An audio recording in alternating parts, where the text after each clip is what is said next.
नाथ महाराजांनी भागवताच्या माध्यमातून नाथ महाराज सांगतात, अपवित्र विटाळसीचे रुधिर घोटणी झाले हे शरीर, निंदेद्वारे जन्मुनी नर आम्ही पवित्र म्हणविते. किती गोड नाथ महाराजांनी याची प्रक्रिया सांगितली. शरीराचा जन्म पवित्र नाही, अपवित्र विटाळसीचे रुधिर. वडिलांच्या रेतापासून आईच्या रक्तापासून हे शरीर निर्माण झालेलं. बरं तेवढ्या पुरतं आहे का काय? निंदेद्वारे जन्मुनी नर आम्ही पवित्र म्हणविते, याचा जन्म पवित्र आहे. बर हे ज्याच्या आधारावर राहतं ते तरी पवित्र आहे का सांगा? शरीर कशाच्या आधारावर राहतं? हस्ती, मांस आणि रक्त याच्या आधारावर याची उभारणी ठरलेली आहे. पण हे सगळं काहीतरी पवित्र आहे का सांगायचं? याच्यातलं मांस पवित्र आहे, याच्यातलं रक्त पवित्र म्हणता येईल का? याची हस्ती पवित्र म्हणता येईल, तेही पवित्र म्हणता येईल. बर याचा जन्म पवित्र नाही, हे ज्याच्या आधारावर राहतं ते पवित्र नाही. या शरीराचा होणारा शेवट तरी चांगला आहे का सांगा? शरीराचा होणारा शेवट कसा? 3 पद्धतीनंच. कोणाचाही देह झाला पण त्याचा शेवट मात्र 3 प्रक्रियेनंच घडत असतो. म्हणजे कोणत्या प्रक्रियेनं? 3 पद्धतीत ज्ञानोबांनी 2 ओवीतून सांगतात. शरीराचा शेवट 3 पद्धतीनं 2 ओवीतून ज्ञानोबांनी याचं उत्तर दिलं. जरी हे विपाय अगीत पडे तरी ते भस्म होऊन उडे, जहाले श्वाना वर पडे तरी ते विष्ठा. 2 प्रक्रिया सांगितल्या एका ओवीत. कोणत्या? जरी हे विपाय अगीत पडे तरी ते भस्म होणी उडे. शरीराला अग्नी डाग दिला, जाळलं शरीराला, काय होईल शरीराची? बोला की राख. राख पवित्र आहे का? बोला, राख पवित्र आहे. राख जर पवित्र असली असती तर राख सावडायला गेलेली माणसं बिना आंघोळीची घरात आली असती. या शरीराचा राखेत होणारा परिणाम सुद्धा पवित्र नाही. बर दुसरा परिणाम काय? ज्ञानोबा म्हणतात, जहाले श्वानावर पडे तरी ते विष्ठा. या शरीराला अग्नी डाग दिला नाही पण कोल्या कुत्र्याने खाल्लं. कोल्या कुत्र्याने खाल्लं, काय होईल शेवट? तरी ते विष्ठा. कोल्या कुत्र्यानं खाल्लं म्हणल्यावर त्याची विष्ठाच होईल की? विष्ठा पवित्र आहे का? बोला की हो. विष्ठा पवित्र नाही. विष्ठा जर पवित्र असली असती तर भाजीपाला पेरायची गरज लागली नसती. विष्ठा पवित्र, तोही शेवट चांगला नाही. सोडा. तिसरा परिणाम ज्ञानोबा दुसऱ्या ओवीत देतात. या चुके दोन्ही काजा तय होय कुर्मीचा पुंजा, ऐसा परिणामो कपिध्वजा कश्मलुगा. या शरीराला अग्नी डाग दिला नाही किंवा कोल्या कुत्र्यानं खाल्लं नाही पण सडक पडलं, आळ्या पडतात, त्याच्यात किडे पडतात, तो तरी काही परिणाम चांगला आहे का? 3 पद्धतीनं शरीराचा शेवट. याच्यातून कोणीही चुकवायचा प्रयत्न केला तर चुकत नाही. काहीही केल्या शरीराचा परिणाम चुकत नाही.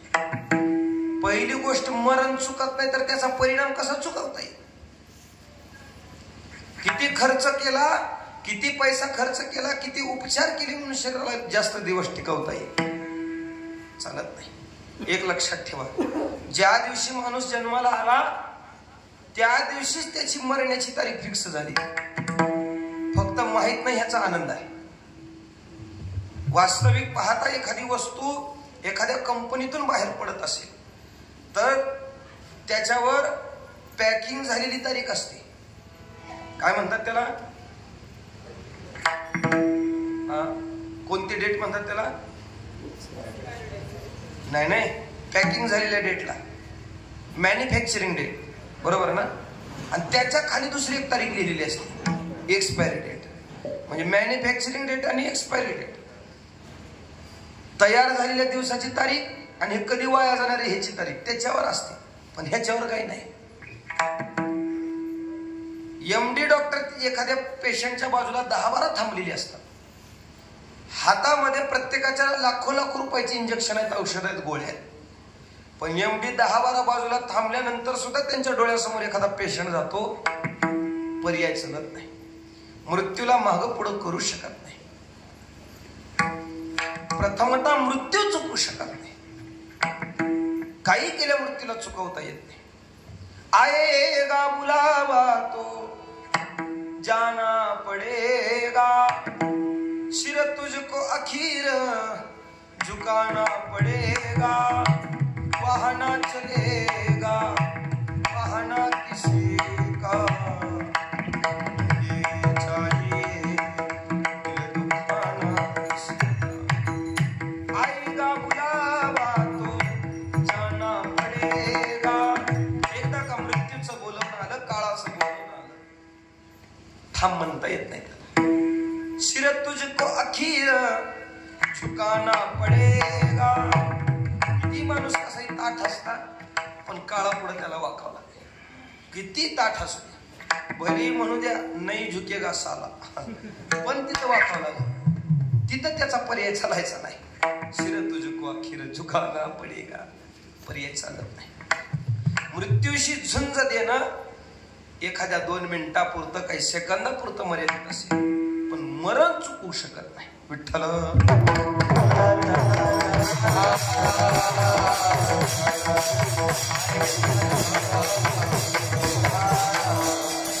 आपण आपल्या ठरवण्यावर याचं मरण आधी किंवा माझं नंतर असंही आपण म्हणू शकत. ज्याचं जेव्हा लिहिले तेव्हा त्याला मरायचंच, पर्याय चालत नाही. काहीही केलं तर माणसाला मरण पुढं किंवा मागं ढकलता येत. काय झालं माहितीये का, एका गावातली 50 माणसं तीर्थयात्रेला निघाली. होय म्हणा, हा निघाली. 50 माणसं निघाली तीर्थयात्रेला. त्यांनी ती टूर्स ट्रॅव्हल्स केली प्रवासासाठी. 2 धामची यात्रा आणि 2 ती निघाली. आता त्या यात्रेला निघाल्यानंतर एकाच गावातली 50 माणसं त्या गाडीत बसली. गाडी प्रवासाला लागली. प्रवासाला लागल्यानंतर बद्रीनाथ केदारनाथ सारखा प्रवास, 200, 250 किलोमीटर डोंगरंदरी संपतच नाही. 250, 300 किलोमीटरचा प्रवास, पण दरी आणि डोंगर संपत नाही. अशा प्रवासात गाडी लागलेली. प्रवासात गाडी लागल्यानंतर वातावरण बिघडून गेलं. तिकडचं वातावरण लवकर खराब होतं. एवढं बिघडलं, धो धो धो धो पाऊस पडू लागला. वायपरला पाऊस ऐकत नव्हता, एवढा भयंकर पाऊस पडू लागला. तरी सुद्धा ड्रायव्हर गाडी चालवायचा चांगल्या पद्धतीने. डोंगरदऱ्याचा रस्ता, अगदी शिस्तीमध्ये गाडी चालवत होता. पण त्याला पावसापेक्षा एक त्रास होऊ लागला. ती म्हणजे असा, वातावरण बिघडल्याचा परिणाम वीज काढ काढ काढ काढ काढ काढ करीत बसच्या समोर यायची आणि चमकून खाली आली की बस पासून रिटर्न वापस जायची. असं 1दा 2दा 3दा नाही, 15 वेळेस घडलं. ड्रायव्हर घाबरला, गाडी कडेला लावली आणि मागं आला. आणि मागं म्हणू लागला, मला गाडी चालवणं कठीण चाललंय बाबा. पावसाचं काही घेणं देणं नाही, मी त्याला सांभाळून गाडी चालवतोय. पण आपल्या गाडीच्या समोर वीज काढ काढ काढ काढ काढ करत येते आणि बस पासून रिटर्न वापस जाते. ड्रायव्हरनं सांगितलं, आपल्या गाडीत 50 माणसं बसलीत. बहुतेक आपल्या या 50 माणसापैकी गावात कोणतरी, या 50 लोकांपैकी एक कोणतरी पायाळू असलं पाहिजे. आणि त्या पायाळू माणसासाठी वीज इथपर्यंत येते आणि बाकीच्या 49 माणसासाठी वीज वापस चालली. कृपा करून बाकीच्या 49 लोकांची जीव वाचवा आणि जो कोणी पायाळू आहे तो खाली गाडीचा उतरा. आता एवढं वातावरण बिघडलेलं, दऱ्याखोऱ्याचा तो प्रवास, एवढा भला मोठा पाऊस, वीज कडकडू लागलेली, त्याच्यात मरणाची भीती. जो कोण पायाळू आहे तो म्हणल का मी पायाळू, मला उतरू द्या खाली. म्हणल का, बोला की हो, होय मामा म्हणल. जन पायाळू आहे ती म्हणायचं नाही, पण गावातले 49 ग बसतात. होय मग, कारण गावातल्या गावात लोकांना माहिती राहते गावात पायाळू कोण, डोकाळू कोण. गावातली 49 माणसं उठली आणि उठवली. ते समोर बसलेलं म्हातारा आहे का नाही, ती वारकरी, तीच पायाळू आहे बघा. 49 माणसं एकाच वारकऱ्याकडे बोट करायची. थर थर थर थर वारकरी कापू लागला. काय होईल माझं, कसं होईल. सगळी माणसं म्हणू लागली, बाबा असं 82 वर्षाच्या घरात गेलात तुम्ही, जगून किती दिवस जगणार आहेत तुम्ही, पण तुमच्या एकट्याच्या उतरण्यामुळे बाकीच्या 49 लोकांचे जीव असतील. उतरा खाली, चला. नावीलाच झाला वारकऱ्याचा. हात थरथर, पाय थरथर कापू लागले. उतरवलं गाडीच्या खाली आणि सगळ्या माणसाने टाटा केला आणि बस लागली प्रवास. हा माणूस पावसात भिजू लागला. आता कसं होईल माझं, काय होईल, असा कापू लागलेला माणूस. पण 200 फूट अंतरावर गाडी गेली बघा. आणि 200 फूट अंतरावर गाडी गेली. 20 तेवढ्यामध्ये काढ काढ काढ काढ काढ काढ करत खाली आली. बसवर पडली. बस मधले 49 मेले आणि वारकरी वाचला. वारकऱ्यानं मुली बघितलं आणि वारकरी म्हणल्या, देवा तुझा काही नियम चुकला का काय? वारकऱ्याचं हे म्हणणं देवाचा नियम चुकला असेल अथवा न चुकला असेल, पण घडलं मात्र हे. आपल्या ठरवल्यावर आपलं आपलं मरण मागं पुढं आपण आपल्या विचारानं करू शकतो. जेव्हा ज्याचं लिहिलं तेव्हा त्याला मरावं लागणार. म्हणजे 20 यायची बाकीच्या 49 लोकांसाठी, पण वारकऱ्यासाठी रिटर्न वापस जात होती. पण यांनी उलटा विचार. आपल्या ठरवल्यावर मरण होऊ शकत नाही. काय झालं, गावात चिंचचं झाड होतं. चिंचा माहित आहेत का तुम्हाला? वरणात घालून आंबट करायचे चिंचा, माहित नाही? आम्ही आमच्या लहानपणी त्याला खलबत्त्यात कुटायचं, साखर घालायची, मीठ घालायचं बघा त्याला, आहे का नाही? आणि तुराटीच्या काठीला ते गोळा कुटून लावल्यावर मग त्या तुराटीच्या काठीला. पण तू खायची म्हणजे एकाच वेळेत यायची. गावात लगीन राहावं कोणाचं आणि बँडवाल्या पुढे जाऊन ते खायला बघावं. किती बी पट्टीचा पुंगी वाजवणारा राहू द्या, पण ती चीज बघितली तोंडाला पाणी सुटायचं, ती वाजवायचं. कशासाठी म्हणजे चिंचा कळाले का नाही तुम्हाला? चिंचेचं झाड विकलं शेतकऱ्याला. आता ज्याला विकलं त्यानं त्या चिंचा झोडपल्या, ज्याला पाहिजे ते सगळा माल घेऊन गेला. पण चिंचेचं झाड झोडपल्यानंतर सुद्धा कुठं तर अवघड ठिकाणी चिंचा राहिलेल्या राहतात बघा. 2-4 उगं होय तर म्हणा की हो, राहतात की नाही चिंचा? 4-5 चिंचा राहिले. आता त्या झोडपण्याला ते 4-5 नेल्या नाहीत, पण गावातली लेकरं बसत नाही. गावातले लेकरं ते चिंचा पाडायला निघाले. आता झोडपण्याला जर ते पाडायला निघाले भेटल्या नसतील, त्याला तेवढं अवघड गेलं असं. लहान लेकराला पाडणं सोपं आहे का वरी चढून? मग लेकरं वरी चढून पाडत नाहीत, मग कसं पाडणार? बोला की हो. तुम्ही बोललं तर कीर्तन होते बरं, नाही तर मी निघून जाईल लगेच. कसं पाडणार मग पोरं? असं दोंडा घेणार, दगड घेणार, बिर्र मन्या फेकून हाणायचा. तर लहान लेकरं, त्यांचा का नियम लागायचा नाही. पण पोरं गप नियम हाणायचे नाहीत. पोरं असं म्हणायचे, असा दोंडा उचलायचा, इकडे बघा माझ्याकडे, असा दोंडा उचलायचा, बिर्र मन्या फेकून हाणायचा. आणि पोरं म्हणायच्या आईला नियम चुकला. गावगावची पोरं एखादी गोष्ट सहज बोलत नाही, आधी एखादी शिवी देतात तर मग पुढचं बोलते. चायला नियम चुकला, पुन्हा दोंडा उचलला, पुन्हा पिरमने फेकून आणला, पुन्हा पोरं म्हणे चायला नियम चुकला म्हणा की हो. डबल डबल इकडे बघा, भूक नका तुम्ही. आता असं दोंडा उचलला, बिर्र मन्या फेकून आणला, पोरं मुली चायला दोंडा उचलला पोराने, बिर्र मन्या फेकून आणला, पोरं मुलीच्या आईला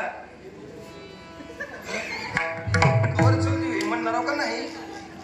डबल डबल इकडे बघा, पोराने दोंडा उचलला, बिर्र मन्या फेकून आणला, पोरं मुलीच्या आईला.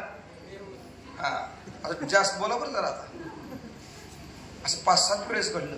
पलीकडच्या झाडाखाली एक साधू बसले होते आणि साधू उठले, ताड ताड ताड करत, ए पोरांनो, अरे गप चिंचा पाडा ना, शिवी द्यायची काय गरज आहे तुम्हाला? आता जर तुमच्या तोंडातून शिवी आली तर माझ्यासारखं वाईट काही ठरणार नाही. पोरं ऐकले नाही. पोराने पुन्हा धोंडा उचलला, बिर्र मन्या फेकून आणला, पोरं मुलीच्या आईला. कळना गेले कीर्तन. शिवी माझी मी देऊ लागलो की तुम्हाला पुढचं म्हणाय काय अडचण आहे? पोराने धोंडा उचलला, बिर्र मन्या फेकून आणला, पोरं मुलीच्या आईला. असं जरा साधू पुन्हा उठले, ताड करे, हे पोरांनो, आता जर तुमच्या तोंडातून शिवी बाहेर पडली तर तुमच्यावर वीज काढून पडेल आणि तुम्ही सगळे मरून पडाल बघा. पोरं जिथं बापाला भिना तिथं शापाला भीतील होय. पोरं म्हणजे साधू लोकांचं कामच असलं आहे. पोराने पुन्हा धोंडा उचलला, बिर्र मन्या फेकून आणला आणि पोरं मुलीच्या आईला. नेम चुकला. असं म्हणल्या काढ काढ काढ काढ काढ काढ करत दिवस खाली साधूच्या अंगावर पडली, साधूच मेला. आणि वरून यमानं खाली वाकून बघितलं आणि यमला चायला ह्याच्यासाठी तुम्हाला म्हणायला लावलं. कशासाठी सांगायला हे ध्यान ठेवा, आपल्या ठरवल्यावर ते माग पुढे होणार नाही. जेव्हा ज्याचं लिहिले तेव्हा त्याला ते भोगावं लागेल. जे लिहिले काही केले, आपल्या नशिबात जे लिहिलंय त्याला माग पुढे करू शकत नाही. मरण तर टाळू शकत नाही, त्याचा परिणाम टाळू शकत. बरं, या शरीराकडून परिणामी जे काही मिळतं ते तरी काही चांगलं का, पवित्र आहे का? शरीराचे विकार चांगले आहेत का? मला सांगा, आपण एखादा असा कारखाना बघितलाय का ज्या कारखान्यात चांगला माल घालायचा आणि बाहेर काढताना मात्र खराब काढायचा? नाही बघितला. असं बहुतांश आपण बघितले कारखाने म्हणजे खराब माल घालायचा आणि चांगला बाहेर काढायचा. पण असं कुणी बघितलं नसेल जिथं चांगला माल मध्ये घालायचा आणि बाहेर काढताना मात्र खराब काढायचं. बघितलंय असा? बघायची काय गरज आहे? तुम्ही आम्ही बसलेली कारखाने सगळी तेच आहे. याला कितीही चांगलं खाऊ घाला, हो किती बी चांगलं खाऊ, त्याचं वाटुळ केल्याशिवाय सोडायचं नाही माणसं. याच्याकडून परिणामी जे मिळणार आहे ते तरी काय चांगलं आहे का? कोणत्याही दृष्टीनं पवित्र शरीराला म्हणता येईल. माणसं म्हणत असतात, काय आमच्या गावचं ते पोरग आहे बघा, म्हणजे कशावर आई अहो काय देख नाही बघा दिसायला, काय त्याचं नाक रागू सारखं नाक. माणसं विशेषण देतात काही गोष्टी. रागू माहिती आहे का तुम्हाला? रागू पोपट्यासारख्या, पोपट्याच्या चोचीसारखं नाक आहे म्हणतात काही माणसं. म्हणजे एवढं कार, अहो एवढं कार, मंडपाचा कपडा त्याच्या नाकाच्या पुढे आला तर मंडपाचा कपडा फाटल असं. एवढं कार नाक म्हणले आमच्या पोराचं. मला सांगा, किती बी कार नाक असलं, टोकदार नाक असलं, नाकाच्या मध्ये शेंबडाशिवाय काय हो? माणसं म्हणतात काय तिचे डोळे आहेत बघा, एवढी देखणे डोळे आहेत, त्याचे डोळे बघितले की डोळ्यात डोळे घालून बघत राहू वाटतात. असतील देखणे डोळे, पण त्याचे देखणे डोळे त्यानं सकाळी उठल्या उठल्या बघायला जावा. म्हणजे त्याच्या देखणे डोळ्यातलं देखणे पण आपल्याला लक्षात घ्या. शरीराचा परिणामी याच्याकडून द्रव्य पडणारी बाहेर तेही चांगली. मी कशासाठी बोलू लागलो? याचा जन्म पवित्र नाही, हे ज्याच्या आधारावर राहतं ते पवित्र नाही, याच्यातून निर्माण जे होतं ते पवित्र नाही, आणि याचा होणारा शेवट पवित्र नाही. चारही विकल्पानं पाहिलं तर शरीर पवित्र नाही. मग असं असणारं शरीर जर त्याची व्याख्या करत असेल तर त्या शरीराला नेमकं तुकोबारा पवित्र का म्हणतात? याचं कारण अभंगाच्या पहिल्या चरणाच्या उत्तरार्धात महाराज Oh,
कावर संतांचा देह पवित्र महाराज सांगतात जो वदे अच्युत सर्व काळ संत महात्म्यांच्या मुखात असलेल्या भजनाचा परिणाम शरीर पवित्र आहे.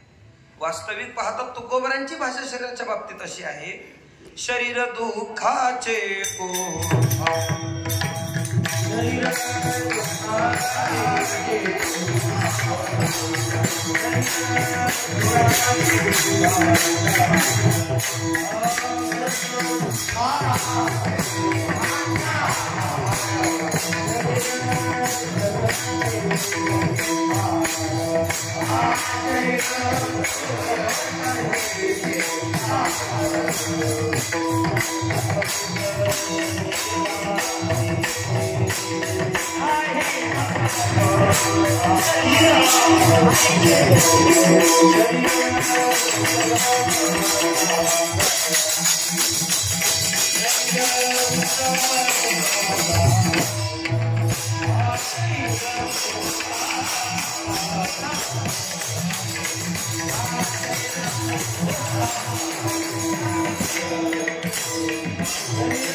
शरीर दुःखाचे कोठार शरीर रोगाचे भंडार शरीर दुर्गंधीचे धार नाही अपवित्र शरीरा ऐसे नाही अपवित्र शरीराचे तुकाराम महाराजांची भाषा. बरं हे कसं काय पवित्र नाही हे कळण्यासाठी 3 निकष दिले तुकोबारांनी आपल्याला. पहिला निकष शरीर दुःखाचे कोठार म्हणून नाही अपवित्र शरीराचे. दुःखाचे कोठार कसं काय? वास्तविक पाहता जीवाच्या पाठीमागं दुःख नाही झोपलेले मामा, पण जीवाला दुःख भोगावं लागलं कारण जीवानं देहाचा अंगीकार केला. जीवाने शरीराचा अंगीकार केल्याचा परिणाम त्याच्या पदाला दुःख त्याला भोगावला. म्हणून शरीर दुःखाचे कोठार शरीर रोगाचे भांडार. शरीर हे रोगाचं भांडार. बाहेरचा रोग आणून शरीरात आणायची गरज लागत नाही, घालायची गरज लागत नाही. पण असलेलं वातावरण त्याला जर शरीर त्याच्यावर प्रतिक्रिया करत नसेल, कमजोर असणारं शरीरच असलेल्या वातावरणाचा परिणाम करून घेतं आणि रोग तयार करत असत. म्हणून शरीर रोगाचे भांडार शरीर दुर्गंधीचे थार. शरीराकडे पाहावं तिकडं घाण आहे. म्हणून शरीर दुर्गंधीचे थार या निकषावर तुकोबरा सांगतात नाही अपवित्र शरीराचे. शरीरासारखी अपवित्र गोष्ट जगात दुसरी कोणती नाही. पण तेच तुकाराम महाराज आज सांगतात की पवित्र तो देह कारण एकच जो वदे अच्युत सर्व काळ. अच्युत परमात्म्याचं ज्यांच्या मुखातून चिंतन घडलं परिणामी तो देह पवित्र आहे. लक्षात घ्या. ज्ञानोबारांनी आपल्याला शरीराचे परिणाम आता जसे त्या 2 ओवीतून 3 परिणाम सांगितले का नाही, ज्ञानोबा वासुदेवाच्या माध्यमातून सुद्धा सांगतात बघा. भांबावसी जणी शरीर करदळी स्तंभ भस्म कुर्मी विष्ठा उभे आहे तो शोभ आहे तोपर्यंत बरा आहे पण त्याचा परिणाम भांबावसी जणी करदळी स्तंभ भस्म कुर्मी विष्ठा उभे आहे तो शोभ तो तिथपर्यंत बरा आहे पण मात्र असं असणारा शरीर याचा परिणाम तसा असलेलं शरीर याचा परिणाम जरी तसा असला पण त्या शरीरानं जर भगवत चिंतन केलं मग गोविंद ते काया भेद नाही देवा तया भगवत चिंतन करून त्याचा परिणाम असा होत असतो ते पवित्र स्थानाला जाऊन प्राप्त होतं चिंतनाचा परिणाम आहे भगवत भजनाचा तो परिणाम तुम्हाला भिंगोरटी माहिती आहे का भिंगोरटी कुंभारी आळी आळी ते घरामध्ये असं कुठं तर घर करत असते बघा आहे का नाही ते बाहेरची एखादी आळी धरून आणते तो किडा आहे का नाही आणि त्या घरामध्ये ठेवते ती आळी बाहेरून येऊन जाऊन ते त्याला टोचा मारत असते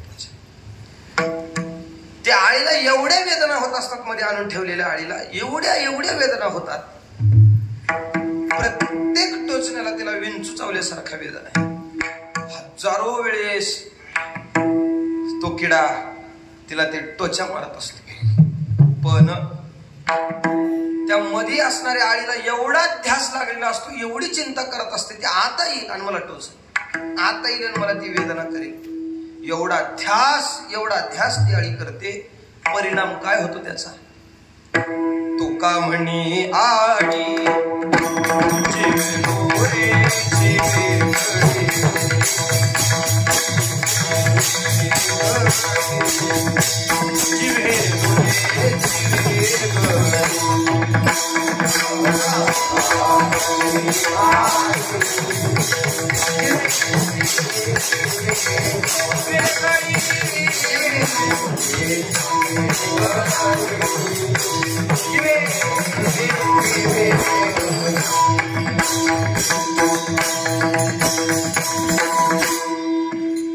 काही लोकांचं म्हणणं असेल भजन करून देह कसा पवित्र होतो ही बाज बाजूला ठेवा ती बाब पण पवित्र होण्याच्या अगोदर चिंतन करून भगवत स्वरूपता प्राप्त होत असते ज्ञानोबा तुकोबारांनी दिलेलं उदाहरण आहे तुका म्हणे आळी जिव्हे नुरेची वेगळी ती आळी त्या किड्याचं एवढं स्मरण करते एवढी चिंता करते परिणाम तीच आळी एके दिवशी तोच किडा होऊन जाते जिव्हे नुरेची वेगळी नवीन पाठ आहे हा जुन्या पाठात ते चरण असं आहे तुका म्हणे आळी झाली भिंगोरटी सकाळी जुना पाठ म्हणजे आळीत परिणाम होतो चिंतनानं चिंतने तद्रुपता तसं भगवत चिंतनाचा परिणाम संतांचा देह राहत नाही तो देहच देह होतो नाम पवित्र होतो मग गोविंद ते काया असं तुकोबारा सांगतात पवित्र तो देह वाणी पुण्यवंत काही लोक म्हणले महाराज संतांचा देह भजन करून पवित्र झाला याचा आम्हाला काय फायदा आहे आपल्याला असलेला फायदा महाराज अभंगाच्या दुसऱ्या चरणात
महाराज सांगतात की संतांचा देह भगवत भजनानं पवित्र झाला, याला आपला काय फायदा, आपलं काय घेणं. मग आता सांगू लागले त्यांनी देह भगवत भजनानं पवित्र केला, त्याचा फायदा आपल्याला असा झाला तयाच्या चिंतनी. त्या संतांचं भजन आपल्याकडून घडलं तर आपल्याला फायदा आहे. कोकणी बुवांनी आयुष्यभर भजन केलं, याचा आपल्याला काय फायदा. आपल्याला असलेला फायदा त्यांचं नाव घेतलं की जे भगवंताच्या भजनाचं पुण्य आपल्या पदरात, तेच कोकणी बुवाच्या भजनाचा परिणाम आपल्या जीवनात आहे. फरक वेगळा दिसत नाही. नाम नव्हती यावती शक्ती पापणी हराणी हरे स्थावत करीत न शकणोती पातकम पातकी जना. या नामाचा महिमा एवढा अधिक असतो. माणसं जेवढा पाप करण्याचा विचार करू शकत नाही, पण त्याच्या सुद्धा पलीकडचं पाप जाळण्याची ताकद त्या संतांच्या नावात असते. तुका म्हणे पापे जाती संताची आजपे पुण्यवंत व्हावे, गेला सज्जनाची नावे. पुण्य मिळतं आणि पाप जातं तयाच्या चिंतनी. तरतील दोषी किती मोठा दोषी असला, संतांच्या भजनानं तो तरला जातो, भगवंताच्या भजनानं तरला. जसं भगवंताच्या भजनानं एखादा साधक तरला जातो, तसं संतांच्या भजनानं त्यांचा दासही तरल्या जातो. भगवंताच्या भजनाचा जो परिणाम तो संतांच्या भजनाचा. कसं काय महाराज, तरणं सोपी गोष्ट आहे का. आमच्या जीवनातलं पाप पाहिलं तर आमचं पाप आम्हाला शब्दानं सांगता येत नाही, एवढं भयंकर पाप गेलं आमच्याकडून झालेलं आहे. जळतील राशी पातकांची हे आम्हाला पटणार नाही, कारण आमच्या पातकांच्या राशी आम्ही मोजू लागलो तर ते मोजता येणार नाही. एवढ्या पातकाच्या राशी, एवढं आम्ही पाप केलेलं. माणसाला पुण्य किती केलं सांगता येईल, पण पाप किती केलं सांगता येत नाही. का नाही झोपलेल्या मावशी येत नाही बघा, सांगता येत नाही. पुण्य सांगता येत, पुण्य किती केलंय माय आई महाराज. पुण्य पंढरपूरची वारी, आळंदीची वारी, तेरची वारी, सप्त्याला पंगत सांगतात माणसं. एवढे उपास केले, एवढे तपास केले, एवढी कीर्तन ऐकली, एवढी सप्ती केली, एवढ्या पंक्ती घातल्या, या देवाला गेलो, त्या देवाला गेलो, ही तीर्थयात्रा केली, ती केली. इथं टेकडीवर एक ती पीर आहे, त्या पिराला बी चादर घेऊन जातात काही माणसं. असं म्हणजे कुठला देव सोडत नाहीत काही. एवढं पुण्य केलं हे सांगता येतं, पुण्य सांगता येईल, पण पाप किती केले असं विचारल्यावर सांगता येईल का. बोला बोला की हो. पाप सांगता येत नाही बघा, पुण्य सांगता येईल, पण पाप सांगता येत नाही. पाप अगणित आपल्याकडून घडणारं पाप. पुण्य अट्टहासानं करावं लागतं आणि पाप नकळत होऊन जातं. अट्टहास करून पुण्य होईल का नाही याची शंका, पण पुण्य करता करता किती पाप आपल्याकडून झाले हे मात्र आपण मोजू शकत. पाप अगणित आहे आपल्याकडून घडणं. किती पाप असून, आपलं पाप असून असून डोंगरा एवढा असेल, पण डोंगरा एवढं पाप जाळण्याची ताकद भगवत नामात आहे. कसं काय, ज्ञानोबांनी तो न्याय आपल्या पुढे ठेवला.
Thank you.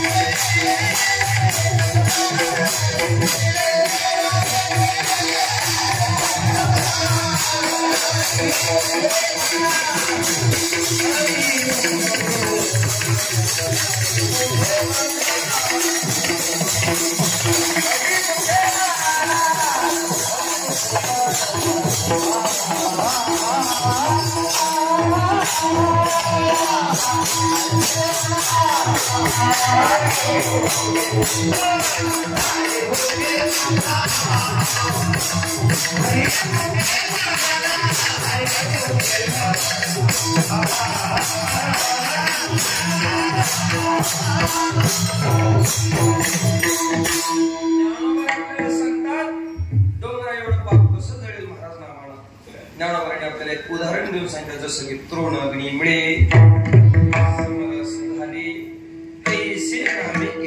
अगदी तसंच. तृण म्हणजे गवत, वाळलेलं गवत आहे माझ्या कमरे एवढं आलेलं समजा, त्याच्या पेंड्या बांधल्या आणि त्याची बनीम रच. बनीम केवढी? डोंगरा एवढी बनीम. कशाची? वाळलेल्या गवताच्या पेंड्याची बनीम केवढी? डोंगरा. मला सांगा, डोंगरा एवढी ती वाळलेल्या गवताची बनीम आहे. जाळण्यासाठी किती मोठा हँड घालावा लागेल हो? हा, किती काडीच्या पेट्या लागतील माय? एक काडीची पेटी नाही हो, एक ठिणगी एक काडी पुष्कळ आहे का नाही डोंगर जाळण्यासाठी. ज्ञानोबा म्हणले तसंच कैसे नामे केले, एकदा मुखाला नाव यावं, आयुष्यभर केलेलं पाप एकदा देवाचं नाव तोंडाला आलं की जळून जाते. फक्त याचा चुकीचा अर्थ घरी घेऊन जाऊ नका. एकदा देवाचं नाव घ्यायचं आणि मागचं सगळं जळून गेलं म्हणून त्यापासून नव्यानं चालू करायचं होत नाही. तसं सगळं केलेलं पाप एकाच नावानं जातं हे खरं आहे, पण त्या उंचीने घेतलं पाहिजे.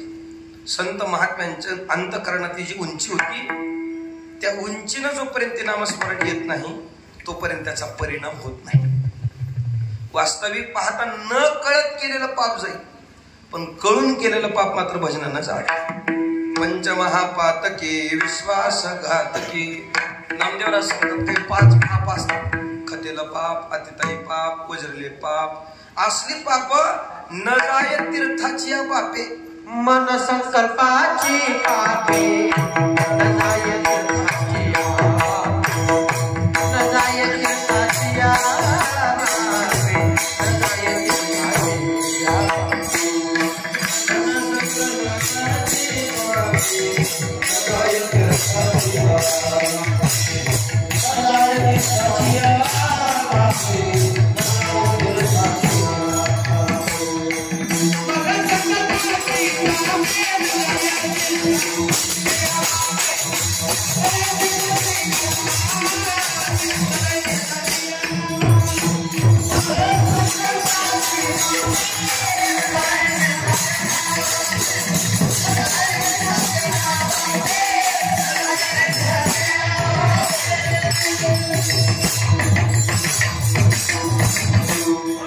तीर्थाची पापे न जाय काही पाप आपल्याकडून अशी घडलेली असतात ते तीर्थाच्या पापाला जात नाही, पण तसली सुद्धा पाप या संतांच्या नावाने जळून खाक होतील. म्हणून तयाच्या चिंतने तरतील दोषी जळतील राशीपातकांच्या. वर महाराज हा महिमा संतांचं नाव घेतल्यावर जर मिळत असेल, आमचं पाप जळत असेल, एवढं संत महात्म्यांचं जीवन महात्म्य एवढ्या उंचीवरच आहे का? तुकाराम महाराज म्हणले फक्त एवढाच त्यांचा महिमा असं नाही, हे भजन करून किती मोठ्या उंचीला जाऊन प्राप्त झालेली आहेत. ती उंची तुकोबऱ्या अभंगाच्या 3ऱ्या जय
संत महात्म्यांच्या परमार्थ करून त्यांना जी स्थिती प्राप्त झाली त्याचं वर्णन करतात.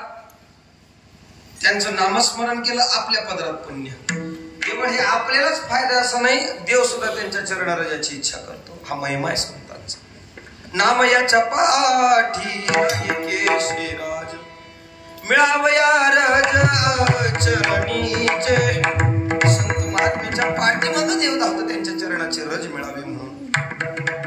वास्तविक पाहता देवाची उंची अगणित आहे, पण मात्र तो मात्र भक्तांसाठी वेडा झालेला आहे. शेष महेश गणेश दिनेश सुरेश ही जाही निरंतर गावे. जाही अनादि अखंड अछेद अभेद सुभेद बतावे. नारद से सुख व्यास रटे पची हारे तो पुरी पार न पावे. ताही अहेर की छोवरिया छछे वाभरे छाछ बिनाचन छावे. म्हणल्यावर कळायचं नाही, दमानं सांगतो. ऐका, झालं माझं कीर्तन. एक 10 मिनिट घेऊ का? 10 मिनिट एका तुकड्या सांगतो. ऐका, देवाची उंची केवढी आहे त्याला सहजासहजी कोणाला गाता आलं नाही. अजून जमलं नाही त्याला, पुरेपूर गाता आलं नाही कोणाला. शेष महेश गणेश दिनेश सुरेश ही जाही निरंतर गावे. हे देवाला नित्य गाणार आहे, पण अजून त्याला पुरेपूर गाता आलं नाही. एवढ्या पुरतच आहे असं नाही. जाही अनादि अखंड अछेद अभेद हे सुभेद बतावे. वेदाने त्याचं वर्णन असं वेगवेगळ्या पद्धतीने केलं, पण वेदालाही पूर्णपूर त्याला गाता आलं नाही. वेदाला त्याचं अजून वर्णन चांगलं केलेलं नाही, म्हणजे पूर्ण गाता आलं नाही. एवढंच आहे का? नाही. नारद से सुख व्यास रटे. नारद से सुख व्यास रटे पची हरे तो पुरी पार न पावे. नारदापासून व्यासापासून सगळेजण त्याचं गुणगान करतात, पण पार न पावे. पण त्यांना त्याचा पार गाठता आला नाही. यांचं सोडा, पण मात्र कौतुक त्याचं असं आहे. ताही अहेर किच्छोवरिया छछे वाभरे छाछ पे नाचन छावे. तो देव मात्र भक्तांसाठी कोणत्या उंचीला जाऊन प्राप्त झाला. भक्तीसाठी किती वेळ आहे महाराज सांगतात. ताही अहेर की छोवरिया. ताही अहेर की छोवरिया म्हणजे गवळ्याच्या पुरी. ताही अहेर की छोवरिया, पण छचिवा भरी छाछ पे नाचन छावे. ऐका इकडे बघा. ताही अहेर की छोवरिया छचिवा भरी छाछ पे नाचन छावे. मला पाठ करायला महिना गेलाय. छचिवा भरी छाछ पे नाचन छावे. ओंझळभर ताकासाठी गवळणी देवाला म्हणायचे, देवा ओंझळभर ताक प्यायला देते, नाचून दाखव. नाच रे तो कृष्णा मला पाहू दे नयनी. मला नाचून दाखव. जगाचा मालक आहे याच्या वरची यादी सांगितली का नाही मी शुकापासून नारदांपासून. तो कोणालाच गाठ पडलेला नाही, पण गवळणी मात्र म्हणू लागले का नाही देवा नाच. जगाचा मालक, पण ओंझळभर ताक गवळणीने द्यावं म्हणून त्यांच्या पुढे नाचायचा. हा भक्तांसाठी झालेला वेळ आहे. देव इच्छी रज चरणाची मागे धावत चालते मागे मागे. बर कळाला मला. मग संतांच्या पाठीमागे जर देव लागला असेल, संतांचं जीवन नेमकं कोणत्या उंचीला गेलेलं आहे महाराज बोले. काय त्या उरणे वेगळे अनेक वैकुंठ नायक या कंठी. ज्यांच्या कंठामध्ये भगवत चिंतन आहे त्याला इतर कोणत्या गोष्टीची अपेक्षा असणार. अशा निरपेक्ष अवस्थेला संत महात्म्यांचं जीवन जाऊन पोहोचलेलं आहे. ज्ञानोबा म्हणतात की नाही, किंवा श्रुती मातेचं वचन संतांच्या बाबतीत बोलत असताना संत महात्म्यांचं जीवन हे पूर्णत्वाला जाऊन मिळालेलं आहे. यम लब्ध्वा सिद्धो भवती अमृतो भवती तृप्तो भवती. जयाचे ठाई पांडवा अपेक्षे नाही रिघावा. सुखासी चढावा जयाचे असने कुंटलिया धावा तृष्णेची असं निरपेक्ष अवस्थेला संतांचं जीवन पोहोचलेलं आहे. काय त्या उरले वेगळे अनेक. वैकुंठ नायक जया कंठी. ठीक आहे महाराज, अशी संत आणि असं नाम एकत्रित आल्यावर घडलं काय. महाराज अभंगाच्या शेवटचा देव भक्ताचा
अशी संत आणि त्यांच्या पाठीमागे जर देव धावत असेल, हे दोघही एकत्रित आल्यावर घडलं काय. तेथे ओघनाम त्रिवेणीचा. त्रिवेणी संगम तुकोबाराने स्पष्ट केला. नाम न दिसणार आहे, पण कुठलाही त्रिवेणी संगम जर आपण आपल्या डोळ्यासमोर आणला तर तिथं दोनच प्रकट असतात आणि गुप्त असतात. आपण प्रयागला गेलो तर किती नदींचा संगम आहे तो. कोणत्या कोणत्या. गंगा यमुना आणि सरस्वती. गंगा यमुनाच दिसतात पण सरस्वती तिथं गुप्त आहे. तसंच हाही त्रिवेणी संगम तुकोबाराने सांगितला. देव आणि भक्त एकत्रित दिसतात पण तिथला गुप्त संगम तेथे ओघनाम त्रिवेणीचा आहेच. जिथं देव तिथं संत आणि जिथं देव आणि संत तिथं नाम, हे ठरलेलं आहे. जसं की भगवद्गीतेचा शेवटचा श्लोक आहे बघा. यत्र योगेश्वर कृष्ण यत्र पार्थो धनुर्धर तत्र श्रीर्विजयो भूतीर दुर्वा नीतिर्मतीर मम. हा शेवटचा श्लोक. याचा अर्थ असा आहे या श्लोकाचा, इतर पक्षामध्ये धनुर्धारी किती भारी असते, पण भारी धनुर्धारी झाले म्हणून विजय त्यांचा होत नाही. विजय कोणत्या पक्षाचा होतो. ज्या पक्षाकडून देव आहे त्या पक्षाचा. समोरच्या पक्षामध्ये धनुर्धारी भारी आहे पण विजय त्यांचा घडला नाही. पांडवाकडून विजय का घडला तर देव तिकडून आहे. बरोबर आहे ना. हा विजय देवाचा असल्यामुळे. आणि याच्यावर चिंतन करत असताना ज्ञानोबा सांगतात सगळ्यांच्या पाठांतरातली ओवी आहे बघा. चंद्र तेथे शंभू तेथे अंबिका संत तेथे विवेका असनी की जय. बरोबर आहे ना. चंद्र तिथे बोला हो. चंद्र तिथे चंद्रिका. चंद्र तिथे चंद्रिका. शंभू तेथे अंबिका. शंभू तिथे अंबिका. आणि संत तेथे विवेका असणे जे की. जाऊ द्या, ही ओवी नसेल सगळ्याला पाठ. आता सगळ्याच्या पाठातली सांगू का? उग होय म्हणा हो, सांगू का? सोपं सांगतो, तुम्हाला कळायसारखं बोलतो. देह तेथे मरण, बरोबर आहे ना? बोला. देह तेथे मरण, पात्र तेथे दुरण, आणि दुरण तेथे. पाठ आहे की हे आसने की हे जसं असतंच का नाही, तसं तुका म्हणे देव भक्ताचा संग तेथे उगनाम त्रिवेणीचा. तयाच्या चिंतने तरतील दोषी जळतील राशी पातकांच्या ज्ञानेश्वर.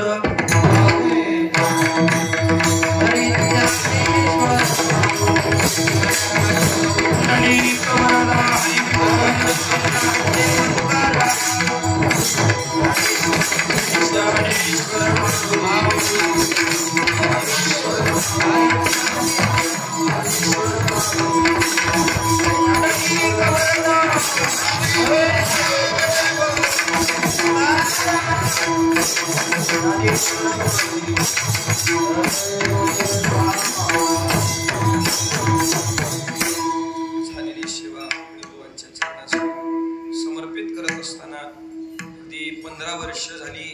अगदी सुखरूप या संस्थेचा चाललेला हा प्रवास, 15 वर्षामध्ये गेलेलं हे नियोजन वास्तविक पाहता आता आनंदाची गोष्ट अशी. पूर्वी मात्र हे खूप कमी स्वरूपामध्ये चालू केलेलं होतं आपापल्या परिस्थिती स्वरूपात, पण मात्र कोकणी बुवांची नवनाथांची झालेली याच्यावरची कृपा आज हे भव्य सगळं थांबलेलं आहे. या संतांनी केलेली या संस्थेवरची कृपा आहे. वास्तविक इतक्या पुरतच राहणार आहे असं नाही. अनेक वर्ष या संस्थेत अनेक विद्यार्थी घडून वारकरी संप्रदायाची पताका संपूर्ण महाराष्ट्रभर ज्ञानोबा तुकोबांचं नाव पोहोचवणारी आहे. वास्तविक पाहता या सगळ्यांचं इथं महाराजांकडे शिक्षण घेणं हे जे चाललेलं आहे गावात त्यांच्या काही लोकांच्या सहकार्य नसले, तुमचं यांच्यावर प्रेम असणार आहे. आणि वास्तविक तुम्ही सगळेजण या संस्थेवर प्रेम करणारी मंडळी आहेत म्हणून सगळी इथं उपस्थित आहेत. अनेक वर्ष या संस्थेची जावी आणि या सगळ्या संस्थेवर आपल्या सगळ्या परिसरातल्या लोकांचं प्रेम असंच राहावं. जेव्हा जेव्हा बाप्पा मला हाक मारतील आम्ही उपस्थित राहू, काही अडचण नाही. केवळ कीर्तनालाच राहू असं नाही, कोणत्याही कामाला सांगा, अगदी त्याच आनंदाने इथं आम्ही उपस्थित राहू. तेव्हा मूर्ती प्राण प्रतिष्ठेच्या निमित्तानं चालत असलेला आणि वर्धापन दिनाच्या निमित्तानं चालत असलेला उत्सव कोकणी बुवांच्या चरणाशी सेवा समर्पित करून सेवेला पूर्णविराम. तुकाराम तुकाराम तुकाराम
सेवेमध्ये जमा धरा कृपा करा शेवटी विठ्ठल जय जय